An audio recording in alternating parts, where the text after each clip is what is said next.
తెలంగాణ రాజకీయాల్లో ప్రస్తుతం ఆసక్తికరమైన పోరు నడుస్తోంది. భారత రక్షణ సేన అధినేత్రి కల్వకుంట్ల కవిత జనసేన అధినేత ఆంధ్రప్రదేశ్ డిప్యూటీ సీఎం పవన్ కళ్యాణ్ను తన ప్రధాన రాజకీయ ప్రత్యర్థిగా ఎంచుకున్నట్టు కనిపిస్తోంది. గత కొంతకాలంగా ఆమె అదే పనిగా పవన్ను లక్ష్యంగా చేసుకుని విమర్శల దాడి పెంచడం చర్చనీయాంశంగా మారింది. పవన్ కళ్యాణ్పై దేశద్రోహం కేసు పెట్టాలి, అతిగా మాట్లాడితే పళ్లు రాలగొడతామంటూ ఘాటు వ్యాఖ్యలు చేయడమే కాకుండా సినిమా యాక్టర్ల మోజులో పడి యువత తమ జీవితాలు పాడు చేసుకోవద్దంటూ పొలిటికల్ అటాక్ చేస్తున్నారు. కవిత ఈ స్థాయిలో పవన్ను టార్గెట్ చేయడం వెనుక ప్రధానంగా మీడియా అటెన్షన్ వ్యూహం ఉందనేది కొందరి వాదన.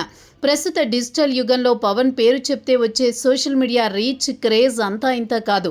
ఆయనపై విమర్శలు చేయడం ద్వారా సహజంగానే అటు ఆంధ్రప్రదేశ్ ఇటు తెలంగాణ మీడియాలో రాత్రికి రాత్రే లైమ్ లైట్లోకి రావచ్చు.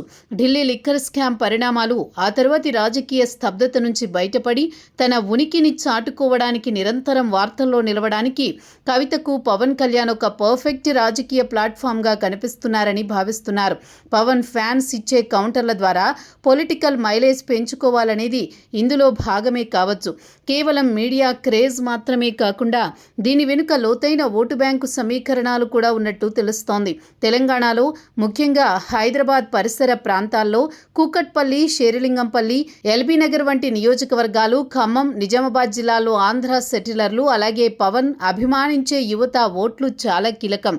గతంలో ఈ ఓటు బ్యాంకు మెజారిటీ బీఆర్ఎస్ వైపు మొగ్గు చూపింది. అయితే ఏపీలో కూటమి విజయం తర్వాత తెలంగాణ యువతలోనూ జనసేన పట్ల ఆకర్షణ పెరిగింది. ఈ ఓటు బ్యాంకు కనుక జనసేన వైపు మెళ్లితే రాజకీయాల్లో కీలకంగా జనసేన మారుతుంది. అందుకే సెంటిమెంటును రెచ్చగొట్టడం ద్వారా ఓట్లను తాను పొందాలనుకుంటున్నారని అనుకోవచ్చు.